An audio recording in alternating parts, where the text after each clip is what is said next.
It's a national icon, an engineering masterpiece, and a war winner. For a decade, the Spitfire lit up the skies. The British Spitfire had proved to be one of the deadliest weapons ever put in the hands of man. Now it's more popular than ever. They just stand for courage and victory and all those kind of things. And at one of Britain's greatest wartime airfields, it's being brought back to life. There I was, sitting there in amongst a 12 grand lump of wreckage basically, but feeling quite pleased with myself that I now owned a Spitfire. Over the course of 9 months, we'll be following this small team of engineers as they rebuild Spitfires. And it's a wobble pump. Explore their history. Gosh, look at that. And give veterans another chance to fly. Wonderful. They'll be using many of the same plans, tools and methods as their 1940s counterparts. I've got to warn you, there probably will be some banging, clattering and scouring the planet for as many original components as they can find. I want 15 grand. But they're on a budget, they're on a deadline. Got to do it today, otherwise we look like a bunch of idiots. And those planes have got to fly. Welcome to the Spitfire Factory.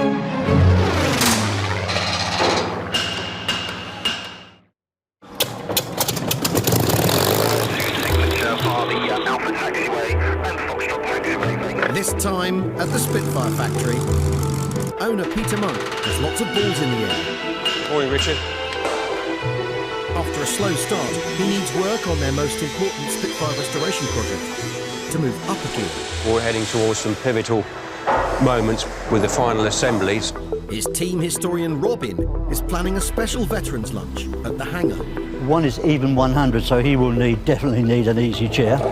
And he has his annual family holiday to plan. It's the 75th anniversary of D-Day, and Peter plans to be there with all his boys, with his toys, including one of his Spitfires. But, just like the real D-Day, the weather may have a role to play.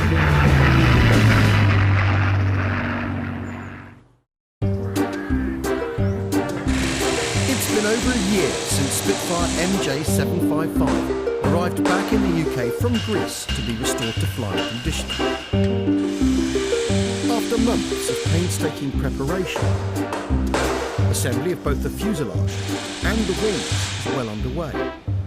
But now they have just 8 months left to finish it. Today, the team is preparing the fuselage for a trip to the paint shop.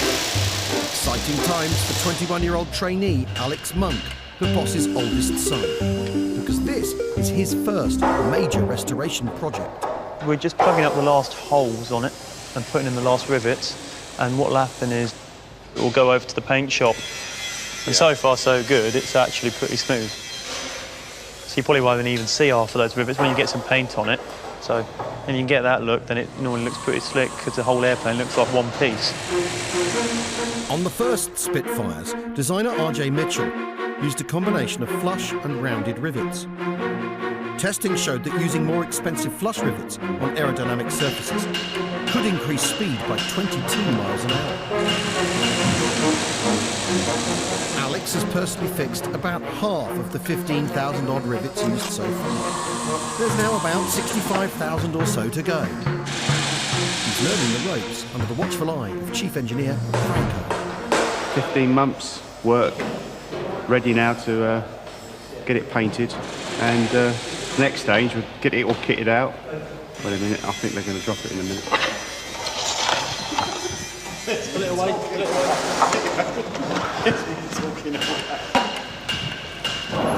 The skin of a Spitfire is not just smooth, it's also extremely thin. This is the skin of a wing. You can see the paint on it. It's 22 gauge.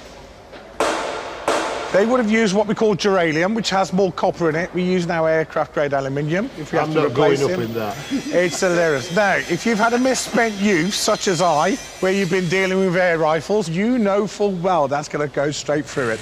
Never mind a cannon shell or a machine gun bullet. The wing of the Spitfire is its most famous feature. Elliptically shaped, tapering in thickness towards the tips. It's the key to the aircraft's aerobatic performance. But what's going on under that thin metal skin? Many original wartime wings have survived, but they do make new ones here at the Spitfire Factory. Engineers Duncan and Mark take around 6 months to build a single wing. There's a lot of pride in all of this. An awful lot of work goes into it. And when it goes right, you can actually sit back and feel quite pleased with yourself.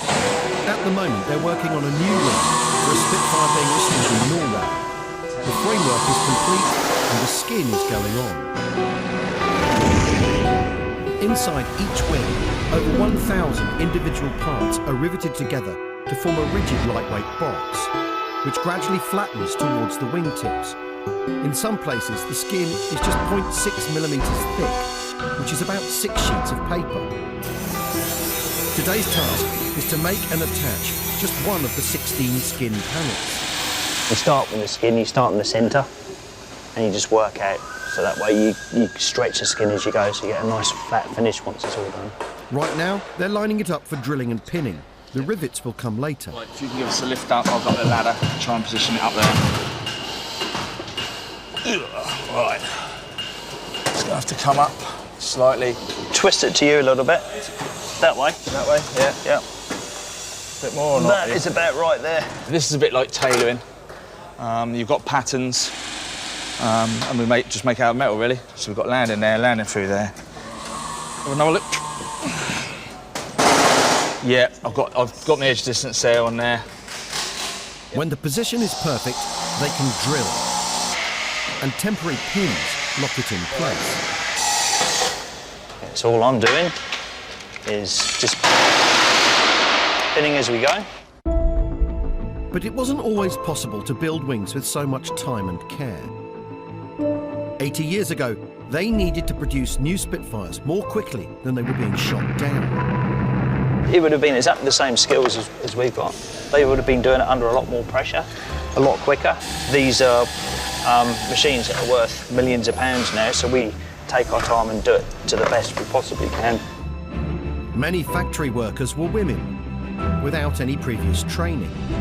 Women during the war, what they built and the rate they built it, phenomenal, really. On the rivet gun, like you've just heard, they probably had a more delicate touch. OK then, Mark, you don't need me anymore, do you? No, that's all good. That's all held. Yeah.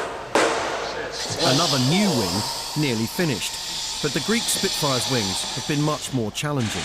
A restored wartime wing is a very different beast to a new one. This was made 80 years ago, so, and you can tell it's been mass-produced. That's near to breaking through, and then it pitches back in again, so it's almost wavy through. Nowadays, we wouldn't do that. We would be pitched in, equi-spaced, straight lines, but not knocking it, under a lot of pressure, being bombed regularly. Back then, it was get them flying, defend the island, and that's what we done. The boss is determined to use as much of the original wing as possible. This particular one, it's been a number of years outside, which took its toll on the aircraft. The condition of it has become very poor.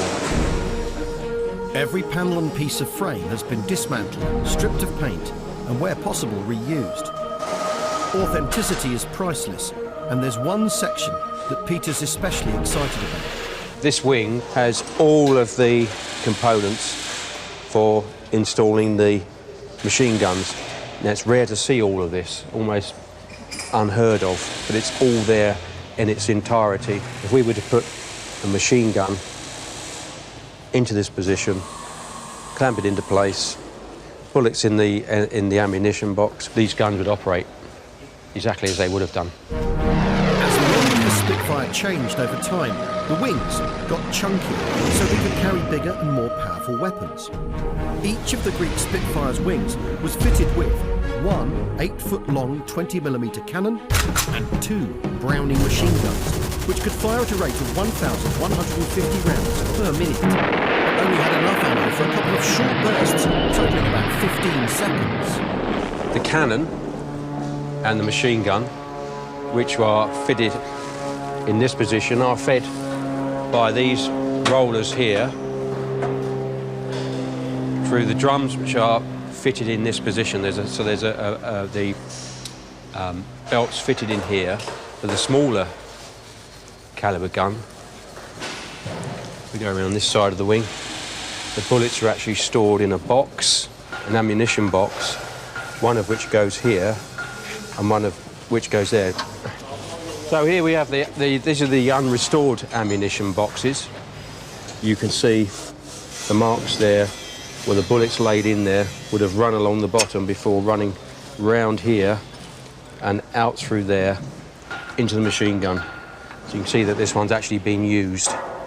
In a few weeks' time, this meticulously restored wing will be ready to go back on the aircraft. But first, that fuselage needs a paint job. You steer in at the front and I'll steer the back. Go on, Frank, get that drift on. After World War II, the Greek Air Force bought over 200 RAF Spitfires, many of which fought in the Greek Civil War. This is the only survivor, and soon it will bear its unique Greek Air Force paint scheme once more. We're on a taxiway right now, and because we're on a live airfield, we need to get an escort from a truck so people can see us. They don't have to go far, because Biggin Hill has a paint shop on site, which is just as well because they're a little short on power. That engine's only got 3 horsepower today. 1, 2, 3. Oh no, 4 horsepower. Oh, a bit's fallen off.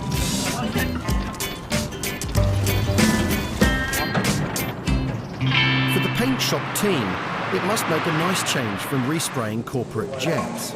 The base material's really thick, so to get everything to mix together, it's just quite tough to start with. This is the colour scheme that's going to be painted in, like it was back in 1953, the last time this aircraft flew. Instead of having classic red, white and blue RAF roundels, they will be in Greek Air Force white and blue. When it's finished, it should come out of here looking like that, all nicely painted.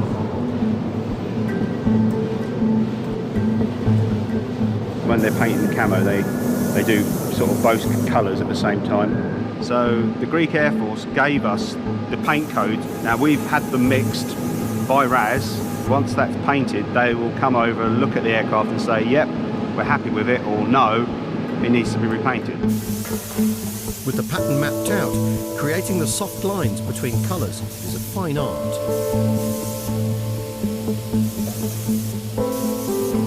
So we just need to sort a few bits out that aren't quite right with the camouflage, but generally pretty good.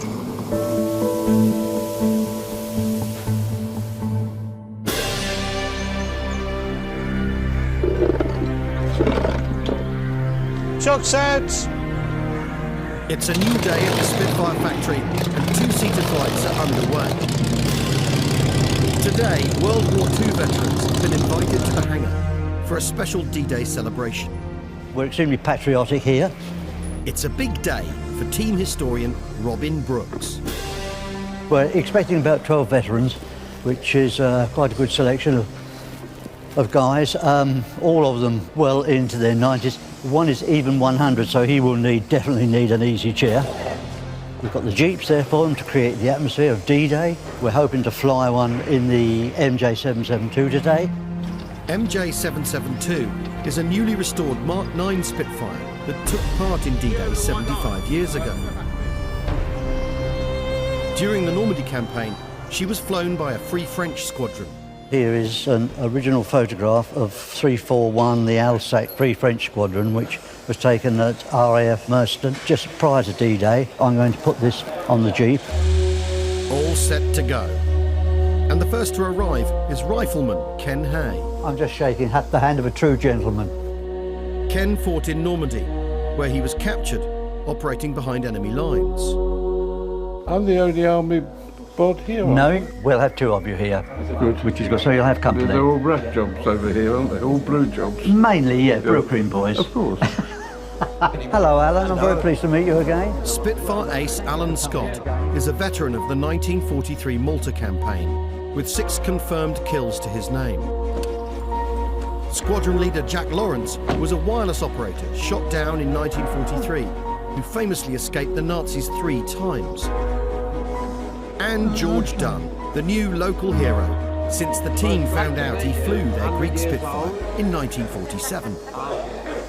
I think it's very important that we can gather these people together and get their stories while we can.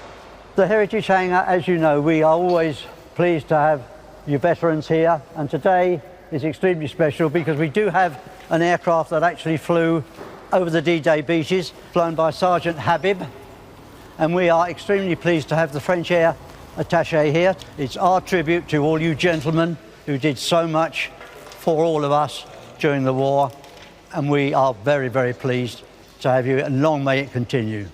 Okay, so thank you very much indeed. Thank you. Could I have the French Air Attaché in the middle, please?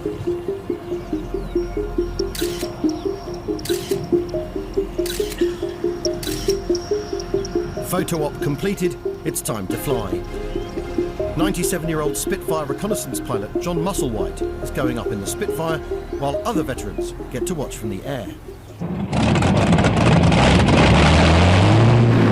John last flew a Spitfire in 1946, and once in the air, he'll get to take the controls again.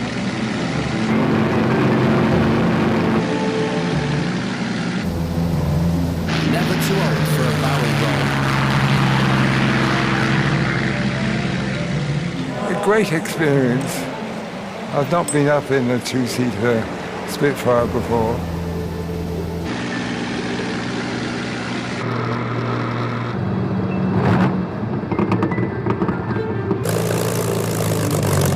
That was something. Well, I was thrilled when Robin asked me whether I would like to go up. Have a safe journey home and enjoy your birthday next week.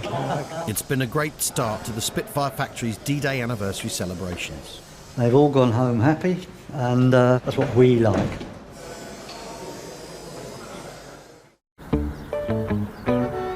And the taxi's here. Back at home, Peter's taking a morning off to plan his annual trip to Normandy. Have a good day. Yeah, will do. Bye. This is where his Spitfire empire began, 25 years ago.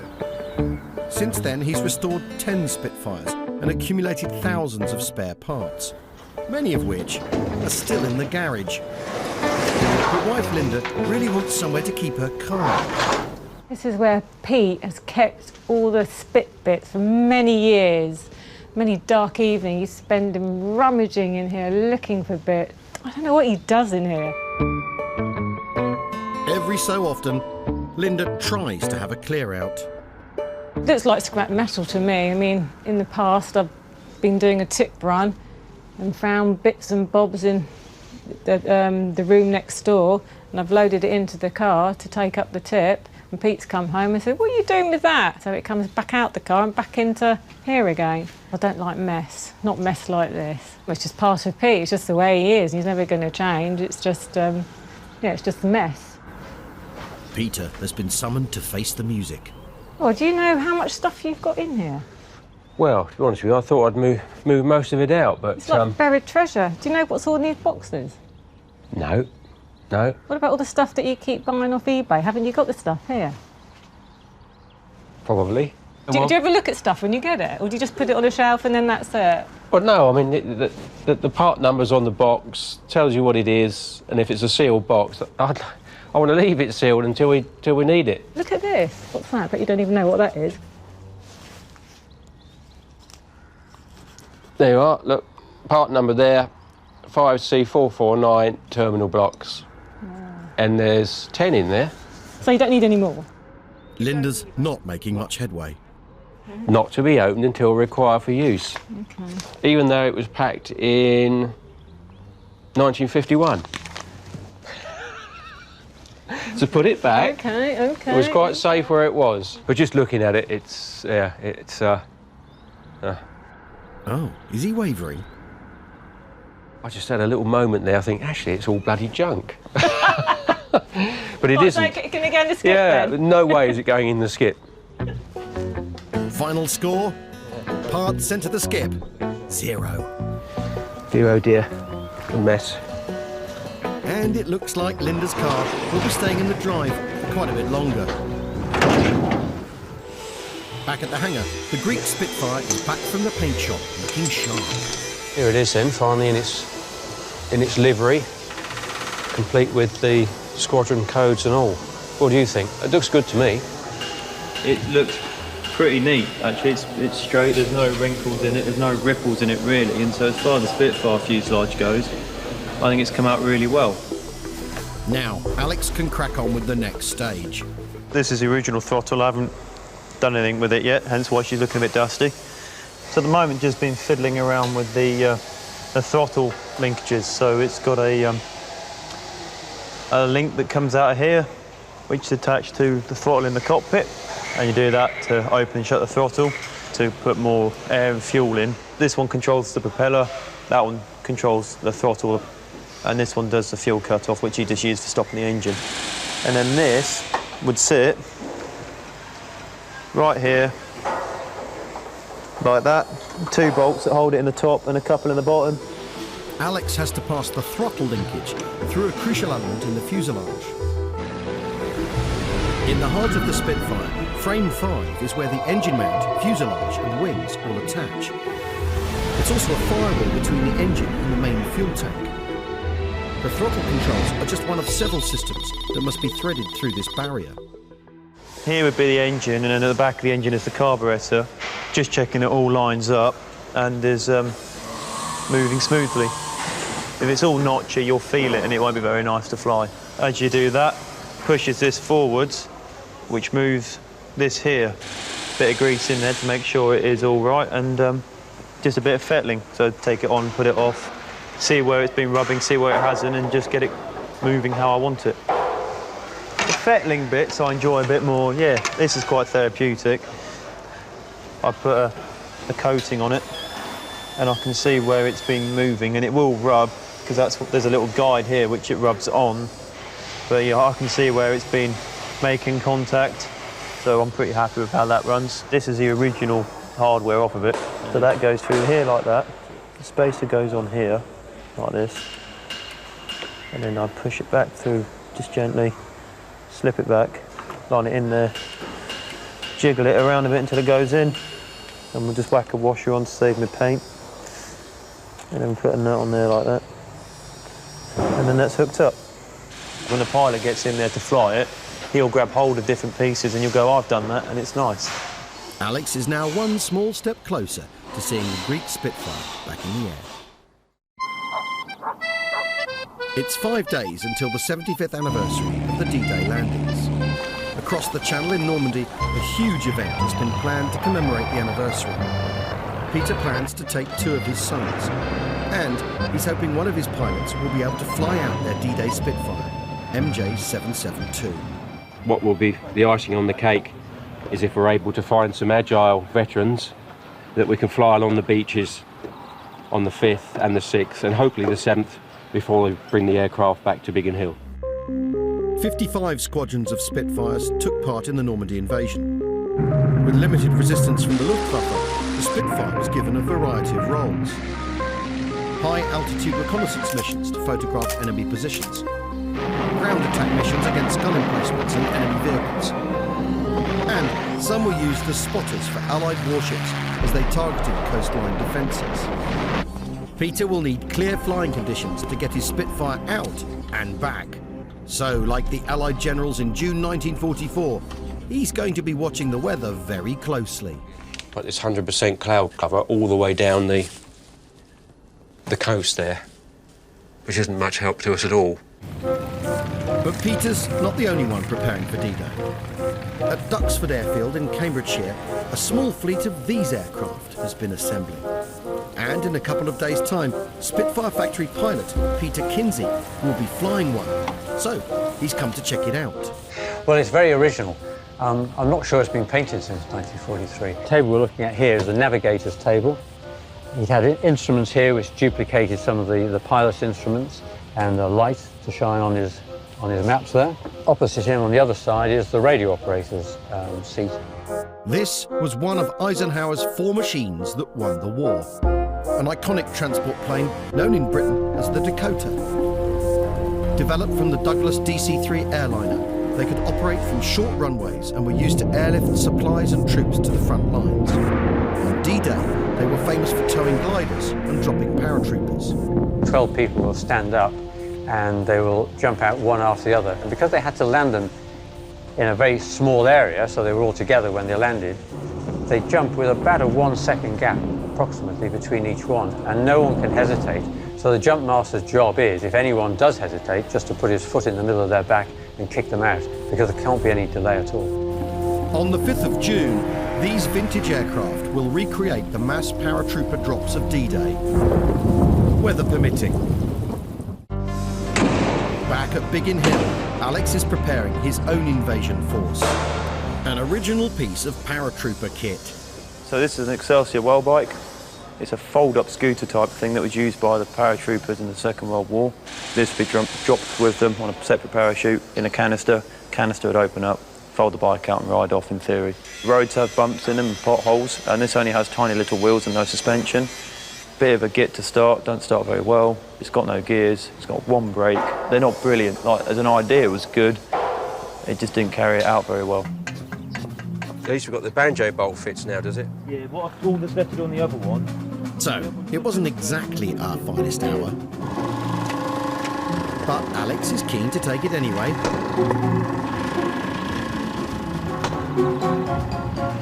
If he can get it running. You wouldn't want to be doing this in the early hours of the morning in German-occupied Normandy.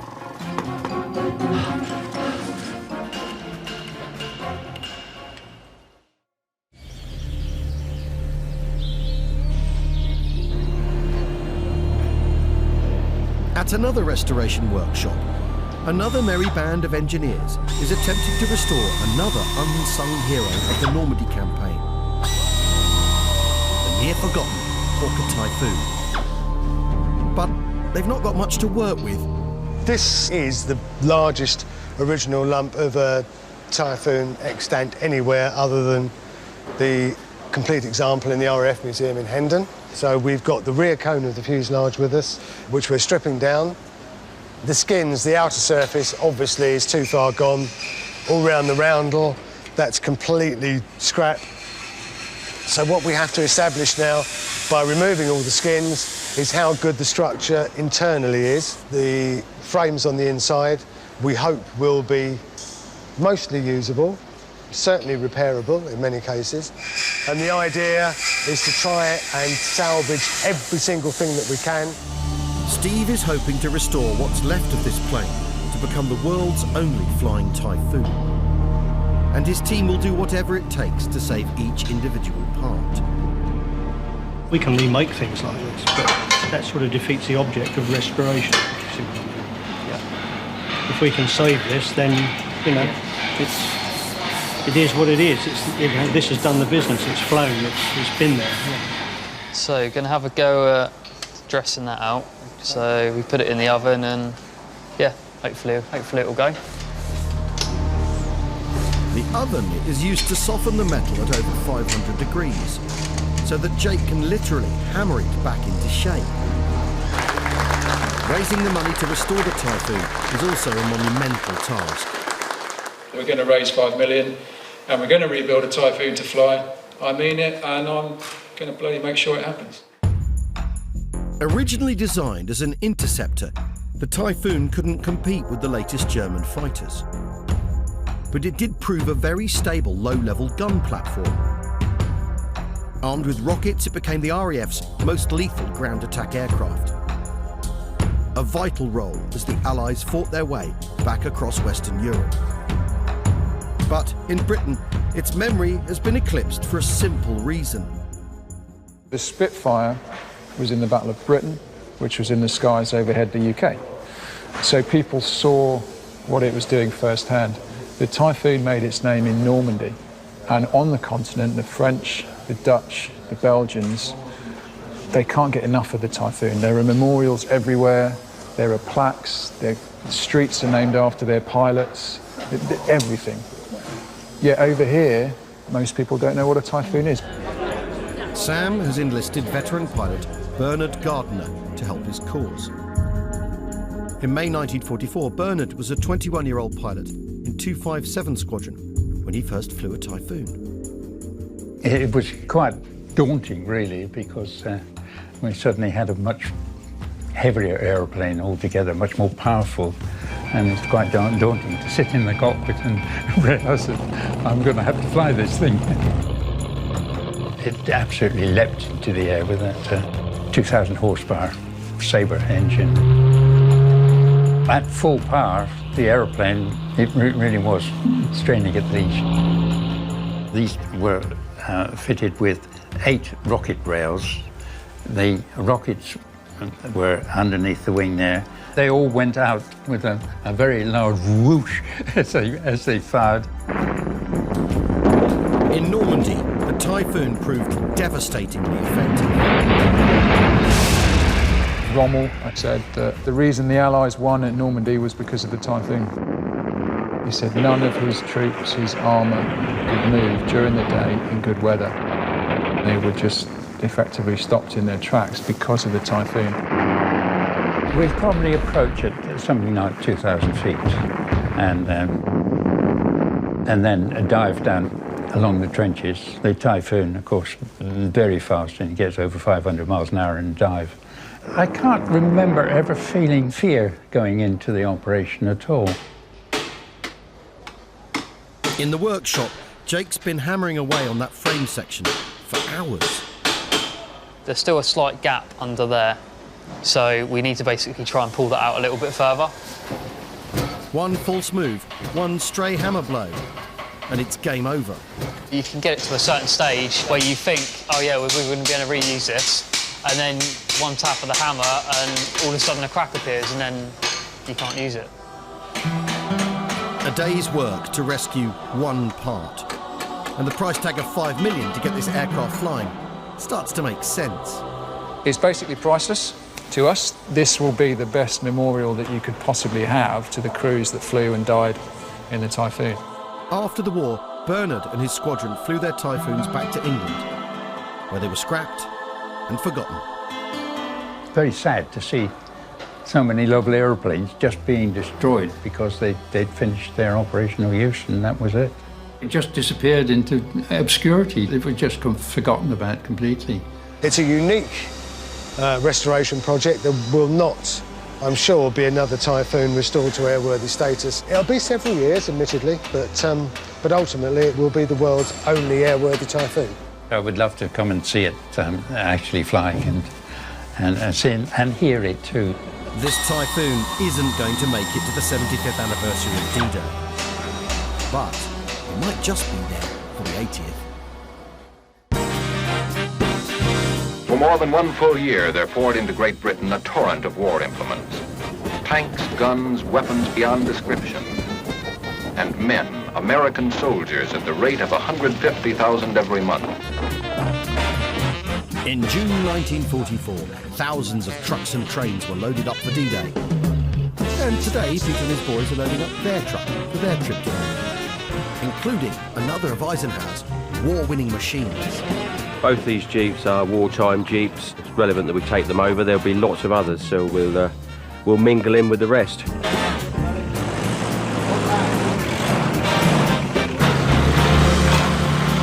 We've got the canvas top on this one, which is the one I'm driving.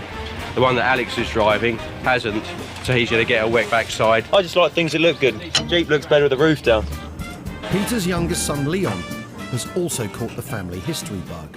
This is for Alex. He said he doesn't really dress up, so gone inside, found a helmet for him to wear. This is the original one, this one. This is what the Americans would have wore.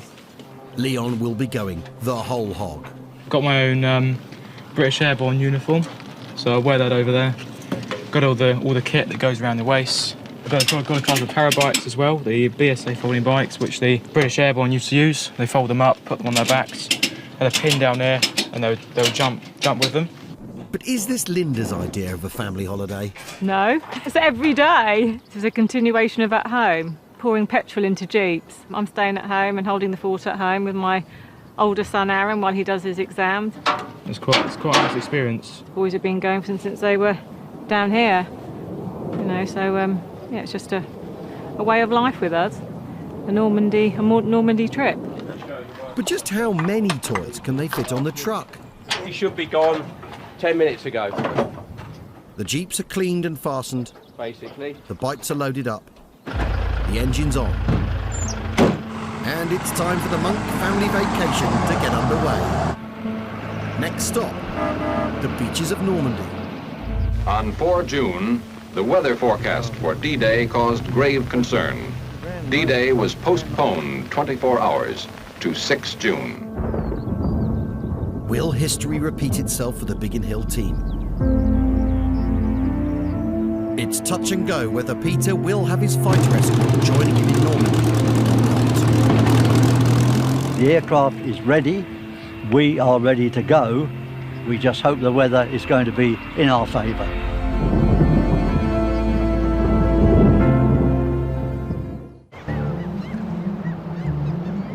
In Normandy, people and machines are gathering in the streets and on the beaches. It's the biggest celebration of D-Day for 25 years. 1940s uniforms outnumber civvies. And world leaders are flying in, making it even harder for veteran aircraft to get over here. I need to contact the pilot, Don, back at Biggin Hill, to see where we are with bringing over the Spitfire and meeting up with the Dakotas. There's weather issues and also restricted airspace issues this morning. Peter and his sons are heading inland to one of the most important D-Day sites, Pegasus Bridge.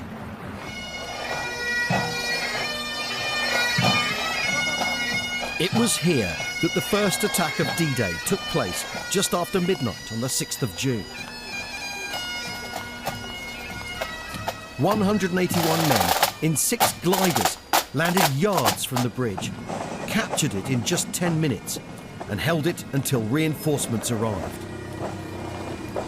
Many were just a few years older than Leonie's today, and they're remembered here with great reverence. It is a pilgrimage. The majority of people here have relatives that that took part in the Normandy invasion, so you know they continue to they help keep the memory of all this alive, and it's very important. So we need it all to come together. We've got the vehicles, they're here. We just need the aeroplane now. Back at Biggin Hill, MJ772 is refuelled and ready for action, if the weather gods allow. At Duxford, the Dakotas are also waiting for the all clear. Over 200 paratroopers are getting ready, including 2 D-Day veterans, Harry Reid and John Hutton. Thanks, Well, I'm now 95 and I've been talked into doing one last parachute descent. I was only 19 then, so all I wanted to do was do something exciting, you know.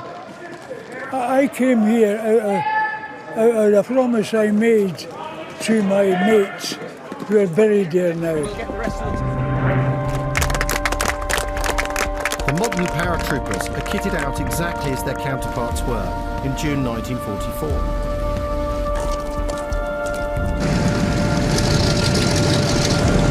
With the weather closing in, it's now or never. And the Dakotas are go. 21 planes and 240 paratroopers take to the air.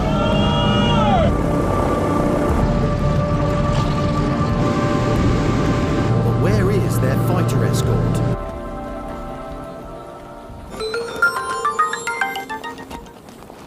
Hello, Peter. What's the latest on the weather then?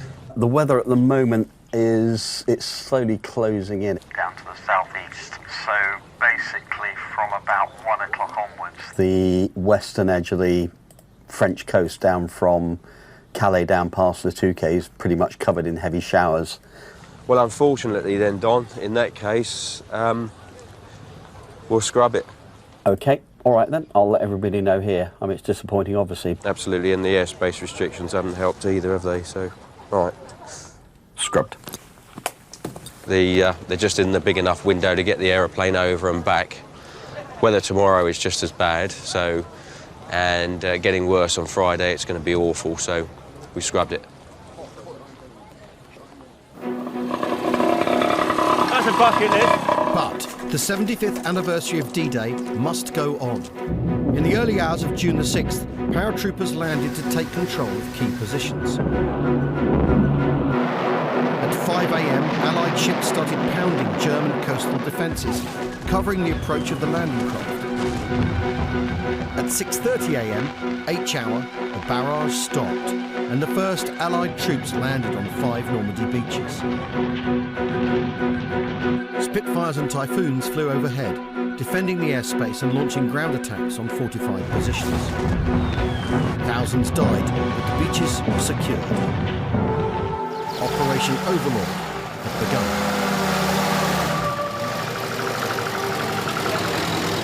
At 8:25 that morning, Peter's Uncle Fred, with the Suffolk Regiment, landed on Sword Beach.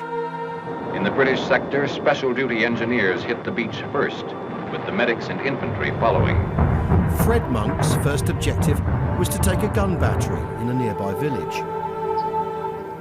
In commemoration of the liberation of Colville by the British Army on the 6th of June 1944. Peter visits the site of the attack every year. When he comes over here, it's not just Fred he thinks about that was killed, it's all the others that came up the beach. The landing craft went down and there was no cover. And sometimes the landing craft doored and he'd come down and they were being shot. The museum's closed today, but you can see from here there's a plaque on the wall, and our relative, Private Fred Monk, is actually named on that plaque. There were 10 soldiers killed here trying to take this strong point on the 6th of June. Fred was killed here just a few hours after the landing. I find it quite moving, to be honest with you. It's the more I look at it, every time I come back here and read this little piece about what happened. We've got a relative that's buried over here, and we know the story behind his demise, sad demise. So the Normandy pilgrimage for us means a hell of a lot more. With or without the Spitfire aircraft, we're still here anyway, and to pay homage to our relative, which is very important to us.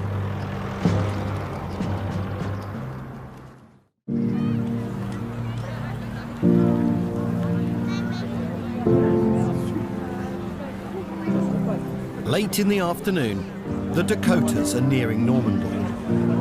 Thousands have gathered to watch. I'm very surprised we haven't been able to see any yet.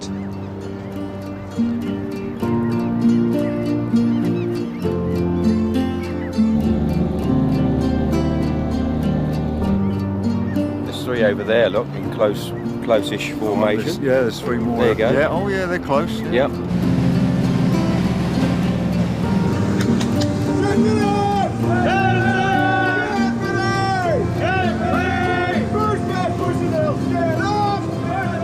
There's another one. Yeah, if you have a look, there's 2 and more. 3 more out to sea.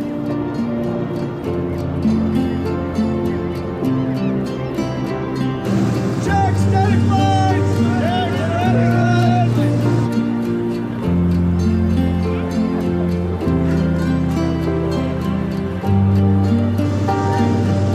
right there!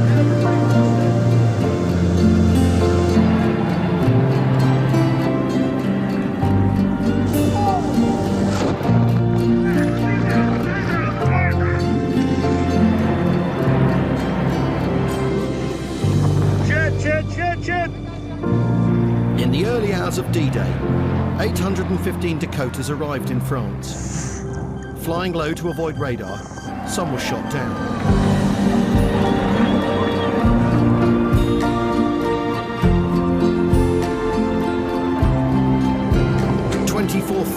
Paratroopers dropped from the skies.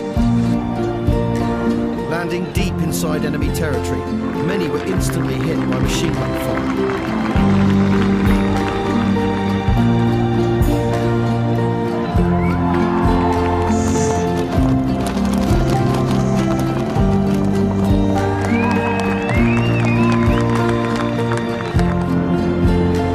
The paratroopers fought throughout the night, preparing the way for the amphibious invasion.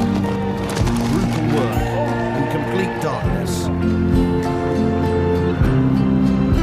95-year-old Harry Reid was one of them. 12,000 Allied aircraft, 127 were shot down. On the ground, Fred Monk was one of 4,400 Allied servicemen who died that day. But the Nazis' grip on Europe had been loosened. And in the hands of the Free French Squadron, the work of Peter's D-Day Spitfire had just begun. Next time, one of the last planes shot down in the Battle of Britain re-emerges from the earth. You can actually smell the petrol from 80 years in the ground. Veteran pilot Archie McInnes tells his incredible survival story. I could feel the armour plate taking over, and I was hit in the back. And a big leap forward for the Greek Spitfire restoration is on the cards. Good. Yep.